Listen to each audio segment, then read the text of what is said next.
हाथियों का कहर जारी, ली एक की जान। गोमिया प्रखंड अंतर्गत चिड़वा नदी के किनारे हाथियों का झुंड विचरण कर रही थी कि गांव का एक व्यक्ति जंगल किसी कार्य से गया और हाथियों का शिकार बना। समाज सेवी मोतीलाल माझी के अनुसार बीते शनिवार को हाथियों का एक झुंड सुबह दारी दाग में विचरण कर रहा था। इसकी सूचना गोमिया वन विभाग को करीब 11 बजे दी। अगर वन विभाग के अधिकारी समय पर आते तो ये घटना नहीं होती। मोतीलाल ने आगे कहा कि गोमिया वन विभाग से फोन पर बात करने अधिकारियों ने कहा कि गांव वालों को जंगल की तरफ जाने से मना कर दें। वन चतरा के सीमाना चिड़वा नदी के किनारे बगलतवा निवासी प्रसादी गंजू जंगल रोज की तरह बकरियों के लिए चारा लाने गया था और जंगली हाथियों से सामना होने पर उसकी जान हाथियों ने ले ली। सूचना मिलते ही गोमिया विधायक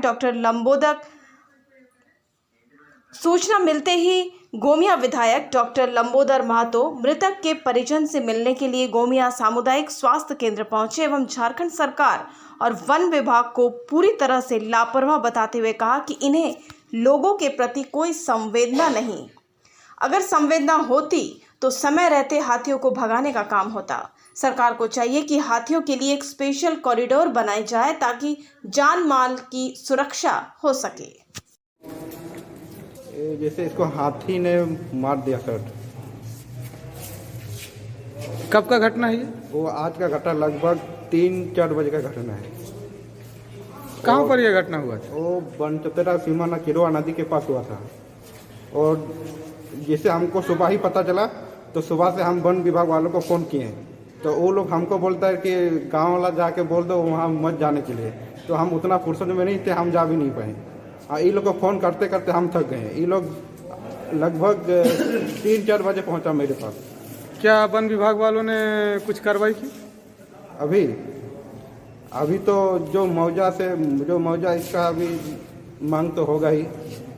कई लोग गरीब इसका सिंगल भाई भी था ही और घर में कमाने वाला भी कोई नहीं था अभी।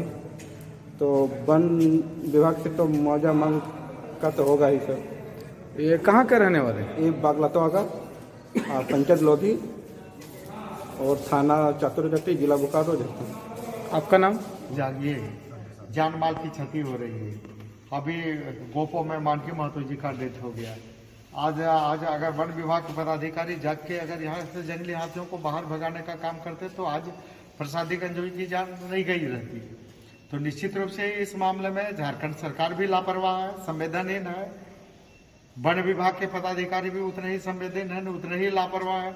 इन लोगों को यहाँ के लोगों से, इन लोगों की जान माल से, यहाँ के लोगों की हिफाजत रखने से कोई लेना देना नहीं है। निश्चित रूप से जो आज प्रसादी गंजू के साथ जो घटना घटी है बेहद दुखद घटना है। हम लोग ईश्वर से प्रार्थना करते हैं कि इनकी दिव्यात्मा को शांति मिले और सरकार जागे, वन विभाग के पदाधिकारी जागे और ये सुनिश्चित करें कि और प्रसादी गंजू जैसे और किसी की जंगली हाथियों के मारे जाने से जान नहीं जाए, ये सरकार सुनिश्चित करे।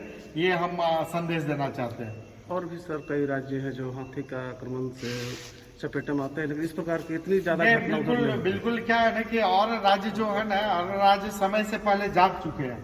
हम लोग अभी पश्चिम बंगाल की बात कर, अभी हम लोग विधानसभा में भी हमने कहा था कि आप जो जंगली हाथी से पूरे राज्य में सैकड़ों व्यक्ति हर एक साल मारे जा रहे हैं।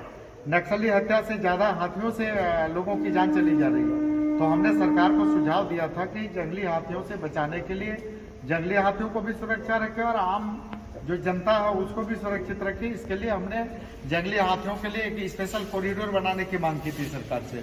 सरकार गंभीरता से अगर लेती और जंगली हाथियों के लिए अलग से कॉरिडोर, स्पेशल कॉरिडोर बनाती तो आज प्रसादी गंजू जैसे लोगों की जान नहीं चली जाती। तो सरकार कहीं न कहीं इन मामलों में पूरी तरह से लापरवाह है। वन विभाग के पदाधिकारी पूरी तरह से लापरवाह है। निश्चित रूप से वन विभाग के पदाधिकारी अभी भी सचेत हो जाए, जागे, जंगली हाथियों को राज्य से बाहर करें ताकि और किसी लोगों की जान नहीं चले जाए। जंगली हाथियों से बचाव के लिए स्पेशल कॉरिडोर बनाने का काम सरकार करे। ये सरकार को अविलंब करने की आवश्यकता है। अब बात करें, अभी जैसे हम लोग बंगाल की बात कर रहे थे तो बंगाल में आज जंगली हाथियों का प्रभाव बहुत कम हो गया। वहाँ पर लोगों की जान नहीं जा रही है, किसानों के फसल क्षति नहीं हो रही। इसके पीछे क्या है कि इन्होंने एक प्रोटेक्शन वॉल बना दिया है। और प्रोटेक्शन वॉल बनने की वजह से क्या बंगाल में हाथी नहीं जा रहे हैं, वो सारे झारखंड और अगल बगल में ही हो रहे हैं। तो कम से कम राज्य सरकार को बंगाल से भी सीख लेनी चाहिए कि उसने किस तरह से ट्रेंच कटिंग करके अपने जंगल और अपने लोगों को उन्होंने जंगली हाथों से बचाने का काम किया। झारखंड सरकार को भी उसी पैटर्न पर काम करने की जरूरत है। झारखंड सरकार भी प्रोटेक्शन और ट्रेंच कटिंग के रूप में लोगों को सुरक्षा देने का काम करे। इससे पहले क्या है कि कई काम